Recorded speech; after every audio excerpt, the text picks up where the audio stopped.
Yes, I am sitting on the tables in the classroom. Professor McMullen, please don't come at me, I promise. The tables are clean. All right. I got a story to tell. Here we go. I left my small sweet tea sipping town in the East Coast to explore the big cities of Ireland, and a cold, cramped cave where people were murdered, and a farm made of stone. I caught the flu. I stole pebbles from driveways. I saw the beach in the rain, and I sang in bars. I left home to study advocacy in Ireland, and I learned a life-changing thing or two about community along the way, and here is what I learned. I got to Ireland knowing virtually nothing about it, actually, and that was intentional. I wanted no expectations. I wanted to learn what Ireland was when I got there. And as I walked the streets of Dublin and Donegal and Belfast, I met people who lived a very different culture than mine. I said they were social and participatory, and it was a lively culture that resonated a lot with me. And so I decided that that was going to be the thesis for my project. I am advocating for humans' intimate need for interpersonal community and the changes needed for a better world. Irish people are warm and proud and hopeful. Hopeful in the only kind of way where that comes from surviving immense suffering. From the Troubles to the Great Famine to mass emigration they've endured.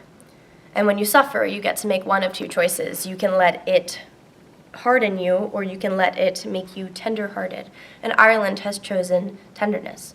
Everywhere that we went, people were kind and fun and connected. There was love in the shops, in the pubs, in the gardens. There was eye contact, communication, conversations with strangers. People just felt connected. And as we interviewed people who lived through the war, I asked them all this question. I said, what do we do now? When the gunpowder settles and the fires go out, how do we as humans do better to keep violence from happening? And the answers were almost identical. Keep talking and create community. Keep talking until you find solutions that work for everyone, and build the village. Creating community encompasses this idea of being part of a village, of part of a support system of care and connection with those around you.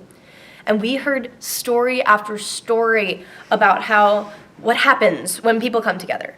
Women overthrowing sieges, lovers trudging through the snow to find each other, neighbors sheltering the wounded when car bombs went off.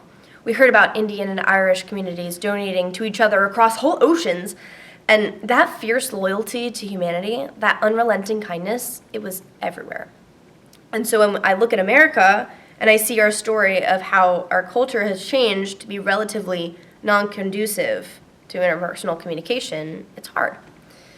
Post-World War II, America experienced a modern, car-centric design that was contributing to the decline of walkable neighborhoods and the use of third spaces, informal meeting places like libraries, churches, cafes, and community centers. Work became the new religion, the pay clock, a new altar on which to sacrifice yourself. Hustle culture and workaholicism became a badge of honor by the 80s as middle-class existence became harder and harder to really achieve. We can't change gas prices, but we can change our productivity, so social engagements took a backseat to a stab at stability. So then there's technology.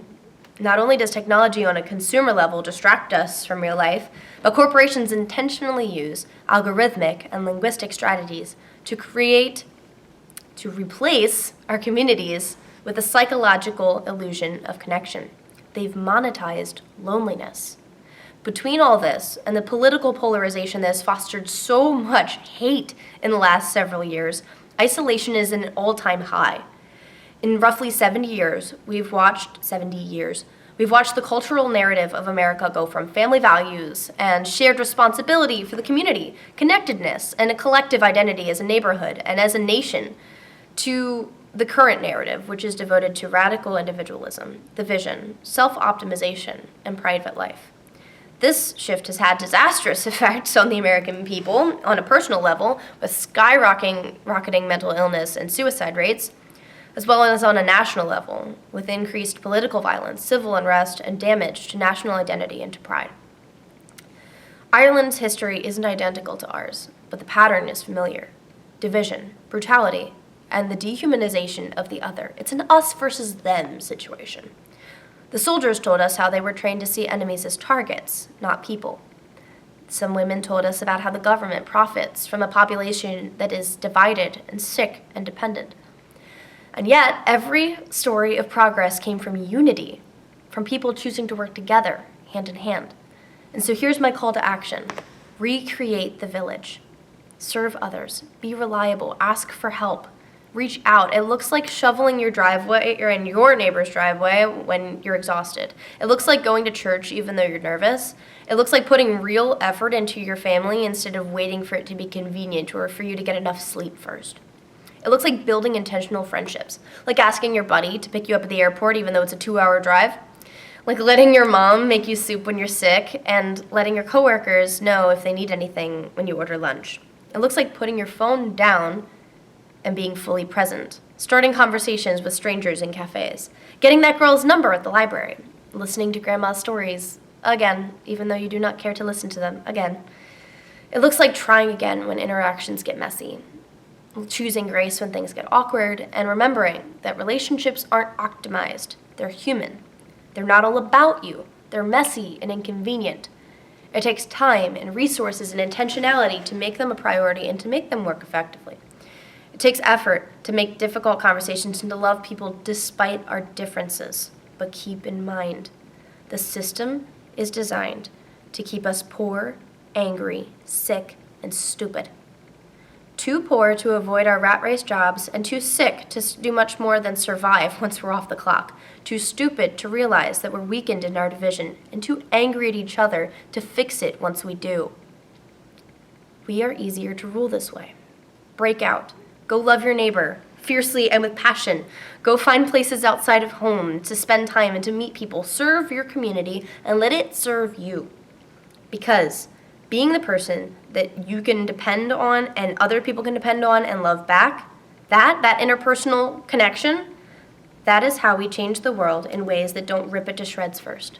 Think for yourself and question authority. Matthew 19:26. With man, this is impossible, but with God, anything is possible. God bless. Thank you very much.